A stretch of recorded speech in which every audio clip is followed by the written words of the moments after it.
Deepti Laurent joins me on the set now to take a look at what's been making headlines around the world. Hi, Deepti. Hi, Judy. Let's start with reaction in the American press to Turkey's ongoing military offensive against the Kurds. Well, not very good reactions, it must be said. There's been a lot of angry reactions. Let's start with Bloomberg. The writer there, Noah Feldman, pens a pretty angry piece calling the Turkish attack on the Kurds a betrayal of the U.S. And he says it's perhaps time for the U.S. to envisage NATO without Turkey in it.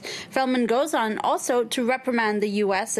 For abandoning its Kurdish allies so publicly and so fast, which he says is a surefire way to make sure you don't have friends the next time you need them in the region. The Washington Post, for its part, sees it as a lunge towards a breaking point in U.S.-Turkish relations, saying that the U.S. must now broker dialogue between Turkey and the Kurds because, I quote, this isn't the time to be pulling out and creating an even bigger vacuum in the region. And you found a quite different opinion in a Turkish paper. Well, it must be said the Daily Sabah is pretty close to the Erdogan government, so it's not really a surprise. But nonetheless, the editorial today says the incursion into the region of Afrin is compulsory for Turkey's security tomorrow. I quote, Turkey wants stability in the region, and any actor that promotes chaos will face the wrath of Ankara.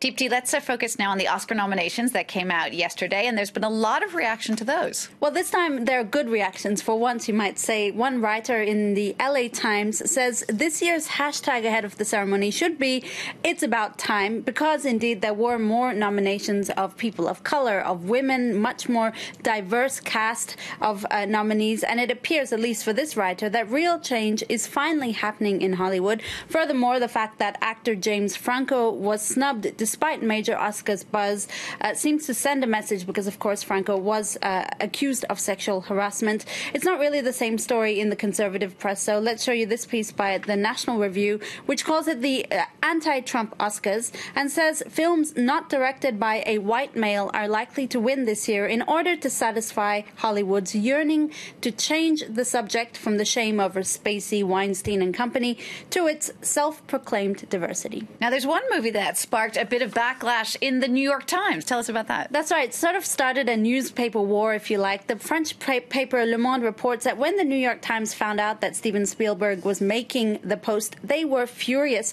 because the story goes that the New York Times were the ones who actually broke the story about the Pentagon Papers, about the government's lies to its people regarding the Vietnam War. They were the ones that went through all those documents and won a Pulitzer Prize. Their report, though, was banned from being published by a federal judge, and it was then that the Washington Post picked it up and published it. Since December, the Times has gone to great pains to make it well known that it was their scoop, not the Post's. Some even suggest the film should be renamed The Times. All right, now from a newspaper scandal to one in tennis. Tell us. Well, a U.S. tennisman, his name is Tennis, it must be noted, Tennis Sangren, has captured people's hearts at the Australian Open this year for knocking out major seeds to make it to the quarterfinals. The problem is, when people look through his Twitter account, they felt a little bit less love because it turns out that he follows a lot of alt-right haters. And to be fair, he does also follow people like Andre Agassi, Hugh Jackman and Elon Musk. But it does bring to mind the activist politics of footballer Colin Kaepernick, who paid a heavy price for his activism. And it also begs the question, can an athlete's politics be a deal breaker or should it not matter? Deepti, just to wrap up now, the death of an iconic woman who inspired an iconic wartime poster. Her name was Naomi Parker Fraley. She's a woman who inspired the Rosie the Riveter wartime poster. She's died at the age of 96 now. She was the inspiration for this poster that became a symbol of modern feminism. Parker Fraley was one of over 6 million women working during World War II. A picture of her polka-dotted bandana flexing her muscles was taken at a naval air station in 1942 and inspired this famous poster.